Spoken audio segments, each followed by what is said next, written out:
BBA, BCA, BCom computer కోర్సులో 100% placement లభించే ఏకైక డిగ్రీ కాలేజ్ కూకట్పల్లిలోని i3 డిగ్రీ కాలేజ్ 8367215215. నమస్తే రమగారు. నమస్తే జయ. రమగారు, పౌర్ణమి మనము ప్రతి నెల వస్తూ ఉంటుంది, చేసుకుంటూ ఉంటాం. కానీ పర్వదినాల్లో వచ్చినప్పుడు దీనికి సంబంధించి ప్రత్యేకమైన విధానాలు ఏమన్నా పాటించాలా జనసామాన్యంగా అందరం కూడా? పర్వదినాలు పౌర్ణమి నాడు వచ్చే పర్వదినాలంటే ఇప్పుడు మనకి రేపు హోలీ పండగ. ఈ హోలీ పర్వదినం హోళికా పూర్ణిమ మనకి పుస్తకాల్లో క్యాలెండర్లో రాస్తారు, కానీ మనం చేసుకునే పండగ కాదు. అవును, ఇది ఎక్కువగా నార్త్ ఇండియాలో చేసుకుంటారు. మరి పూర్వపు సంస్కృత నాటకాల్లో కూడా ఈ తప్పనిసరిగా హోళికా పౌర్ణమికి రంగులు చల్లుకోవటాలు అలాంటి వ్యవహారాలు అవి కనపడేవి, నాటకాల్లో కూడా ఉండేవి.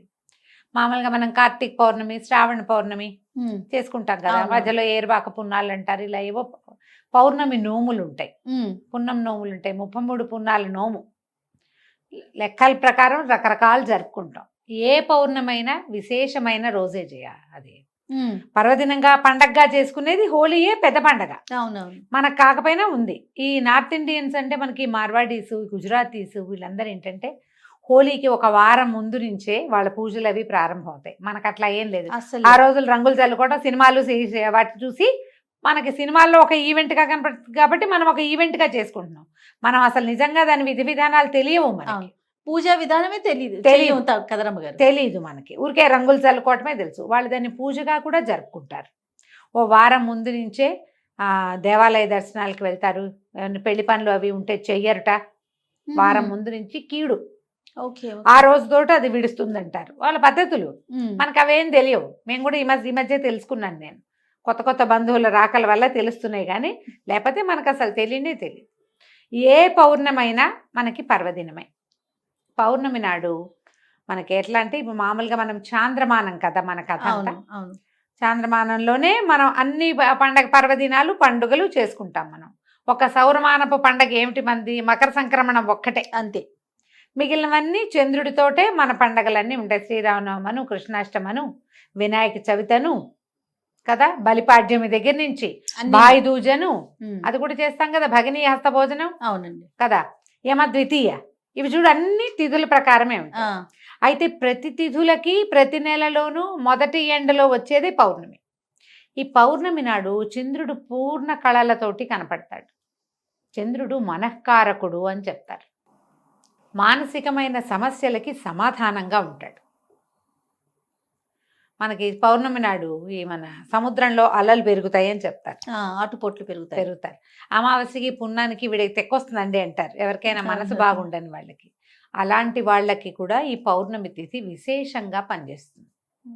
ఎవరైనా కూడా పౌర్ణమి నాడు లక్ష్మీనారాయణులను పూజించటం మంచిది, లలితాదేవిని పూజించటం మరీ మంచిది. యుక్త వయసులో ఉన్న ఆడపిల్లలు, వివాహం కాని వాళ్ళు కానీ, సంతానం కలగని వాళ్ళు కానీ, ఏవైనా గ్రహదోషాలు లాంటి వాటితోటి బాధపడే వాళ్ళు కానీ, మానసికమైన అనారోగ్యంతో ఉన్నవాళ్ళు కానీ పౌర్ణమి నాడు పగలు ఉపవాసం ఉండి సాయంకాలం విష్ణు పూజ కానీ, లక్ష్మీ పూజ కానీ, లలితా పూజ కానీ ఏదైనా ఒకటి చేసుకుంటే ఈ సమస్యల్లోంచి బయటపడచ్చు. ఎవరైనా చేసుకోవచ్చు. దీనికి మడి అవి ఇవి ఏమిటేమిటో ఆలోచించద్దు. మీ ఇళ్లలో ఎలాంటి పూజా విధానాలు ఉంటాయి వాటిని అనుసరించండి. ఏదైనా పూజ చేసుకోవాలంటే మీరేం అనుసరిస్తారు, అదే అనుసరం. దీనికి మనం ప్రత్యేకంగా చేసేది ఏంటంటే పూర్ణబింబం వచ్చేస్తుంది. సాయంకాలం 6 అయ్యేసరికల్లా వచ్చేస్తాడు చంద్రుడు. ఆ బింబాన్ని చూసి నమస్కారం చేసుకోవాలి.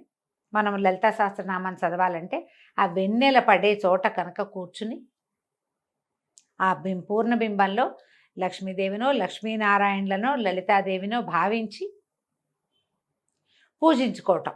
ఓకే, మనకి ప్రతిమ కావాలి కాబట్టి ఇంట్లో ఏదో ప్రతిమ విశేషాలు ఉంటాయి కదా, అక్కడ పూజ చేసుకోవటం. వెండి గిన్నెలో పాయసం, పాలతోటి పాయసం చేసి పరమాన్నం చేయటం. అన్నంతో, సేమ్యాలు కాదు, సగ్గు బియ్యం కాదు, అన్నం వేసి బియ్యంతో పాలు పోసి క్షీరాన్నం చేసి వెండి పాత్రలో వేసి నివేదన చేసి ఆ ప్రసాదం తీసుకుంటే మనకి ఈ సమస్యలు తీరుతాయని చెప్తారు.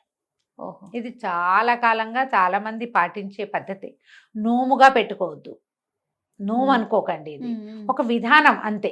కాదు రమ్మగారు, ఏరువాక పౌర్ణమికి కూడా ఇట్లా చేస్తారా? ఎరువకు ఏ పౌర్ణమికైనా చేసుకోవచ్చమ్మా. చంద్రుని యొక్క కిరణాలు పడి ఆ, అవి తింటే కనుక సంతానం లేని వారికి సంతానం కలుగుతుంది. కలుగుతుంది మీరు ఈ మొత్తం ఇన్ని నెలలు చేసుకోవచ్చు, ప్రతి నెల పౌర్ణమి వస్తుంది వస్తుంది కదా. కదా. ప్రతి నెల చంద్రుడు అవే 15 కళలు నిండిపోయి కనపడతాడు మనకి.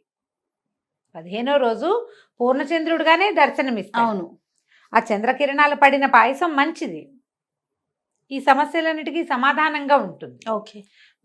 అమ్మాయిలకి కన్యలకి చక్కటి వరుడు వస్తాడు, సంతానం కలుగుతుంది. మానసికమైన ఆందోళన, స్ట్రెస్, తగ్గిపోతుంది. యాంగ్జైటీ లాంటి సమస్యలు ఉంటే అవన్నీ తగ్గుతాయి. ఏమైనా గ్రహ బాధలు ఉంటాయి, చాలా మందికి ఉంటాయి కదా జాతకం ప్రకారం, వాళ్ళు ఎవరైనా ఇది చేసుకోవచ్చు. పగలు కాస్త తేలిగ్గా తినటం, అన్నం తినకండి, ఇంకేదో టిఫిన్ ఏదో తినండి మీ ఓపిక ప్రకారం. చీకటి పడేసరికల్లా చక్కగా స్నానం చేసి, లేదా ఆరోగ్యం లేకపోతే కాళ్ళు చేతులు మొహం కడుక్కొని పొద్దున్నుంచి ఇవి నా బట్టలు మార్చేసుకోండి.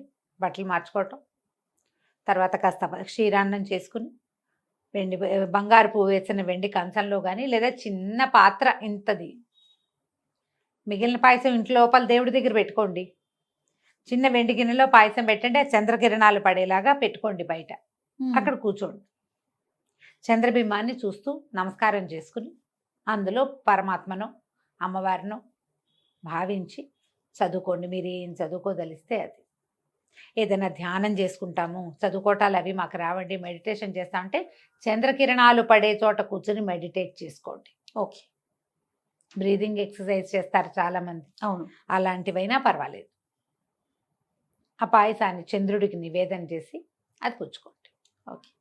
చాలా సమస్యలు తీరుతాయి. ఇప్పుడు హోలీ అంటే ఏదో పొద్దుటిపూట రంగులు చల్లుకుంటారు పిల్లలు అవును, అవును. సరదాగా. మనలాగా పెద్దవాళ్ళు ఏం చేస్తాం, మనం ఏం చెయ్యం. అవును. మనం అందరం రోడ్ల మీద పడి ఏం ఆడం కదా. ఆ రోజున ఇది అద్భుతమైన రోజు కాబట్టి మనం ఇది చేసుకోవచ్చు, విధానం చేయొచ్చు కదా. తప్పకుండా. ప్రతి పౌర్ణమికి చేసుకోవచ్చు.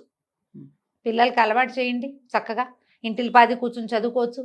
సహస్రనామం చదువుకోవచ్చు, ఇప్పుడు విష్ణు సహస్రనామం చదవచ్చు, లలితా సహస్రనామం చదువుకోవచ్చు. సూర్య భగవానుడికి మనం ప్రతిరోజు ఉదయం చేస్తాం, నమస్కారం చేసుకుంటాం. అదే ఈయనకి 15 రోజులకి ఒక్కసారి, 15 రోజులకు ఒకసారి. తర్వాత ఏం చేస్తారంటే చంద్రుడికో నూలు పోగని ఎప్పుడైనా వింటారు కదా. ఈ నూలు పోగని ఒట్టి మాట కాదు చేయాలి. నెలపడుపు వస్తుంది కదా, చంద్రవంక వస్తాడు చూడు, అప్పుడు వస్త్రంలో నుంచి ఒక నూలు పోగు వేస్తారు. వేసేవాళ్ళు ఇది వరకు. చంద్రుడికి కట్టుకున్న వస్త్రంలో నుంచి ఒక్క పోగు తీసి చంద్రుడి కోసం వదిలిపెట్టేవాళ్ళు. జరిగేది క్రియ, అట్లా చేసేవాళ్ళు. అంటే దీని వెనకాల ఏంటి రమ్మగారు, అట్లా చేయటం వల్ల సమస్యలు తీరుతాయి, గ్రహదోషాలు. చేసేవాళ్ళు ఇది వరకు చాలా కాలం క్రితం. ఇటీవల మనం ఎవరైనా, ఎందుకంటే అసలు అంగవస్త్రం ధరించడం, పంచ ధరించడం పోయింది కదా జయ. అవునా కాదా? అవును కదా రమ్మగారు. మనకి ఉత్తరీయాలు పోయి టవల్స్ వచ్చినాయి, ఊళ్ళల్లో కూడా తువ్వాలు భుజాన్ని వేసుకుని తిరుగుతారు. అందులో నుంచి దారం రాదు బయటికి. అసలు ఎక్కడొస్తున్నాయి ఇప్పుడు? నీకు ఉత్తరీయంలో నుంచి వస్తుంది. కండువా వేసుకునేవాళ్ళు కదా, పల్చటివి, అందులో నుంచి వస్తాయి. కట్టుకున్న వస్త్రం నుంచి ఒక్క పోగు తీసి అట్లా పోగు అట్లా కంత కనపడతాడు కదా, నెలపొడుపు. ఆ పొడిచినప్పుడు అట్లా చంద్రుడికి సమర్పించటం. చాలా సమస్యలు తీరేవి ఇదివరకు, అట్లా చేసేవాళ్ళు. అప్పుడు ఏం పాటించేవాళ్ళు జయ? ఇంత సోషల్ మీడియా లేదుగా పాత రోజుల్లో. వాళ్ళకి ఏం తెలుసు? అదేగా, వాళ్ళకి ఏం తెలుసు? శాస్త్రం తెలుసు, వాళ్ళకి విధానాలు తెలుసు. అందరూ చేయాలి సార్వజనిక. అసలు క్వశ్చన్స్ లేవు కదా రమ్మగారు. ప్రధానమైన పెద్దవాళ్ళు ఏం చేశారు, మనం ఇంట్లో అది ఫాలో అయిపోవటం. అంతేకాని అది ఎందుకు చేయాలి, అది చేయటం వల్ల ఏమొస్తుంది, ఏమి రాదు, నో క్వశ్చన్స్. అదే కదా. పౌర్ణమి నాడు రకరకాల దానం చేయొచ్చు జయ. బియ్యము, పాలు, పెరుగు, నెయ్యి అలాంటివి దానం చేసుకోవచ్చు. తెల్లటి వస్త్రాలు, ముత్యాలు, మల్లె పువ్వులు లాంటి తెల్లని పువ్వులు, ఇవన్నీ కూడా ఎవరికైనా ఇస్తే కూడా మంచిదే. ఓకే. పౌర్ణమి నాడు పగలిచ్చుకోవచ్చు, ఎవరికైనా దానం చేసుకోవచ్చు. దానం చేసినా మంచిదే, ఇలా మనం పూజ చేసుకున్నా మంచిదే. మీ అవకాశాన్ని బట్టి చేసుకోండి. తప్పకుండా. నమస్తే. నమస్తే.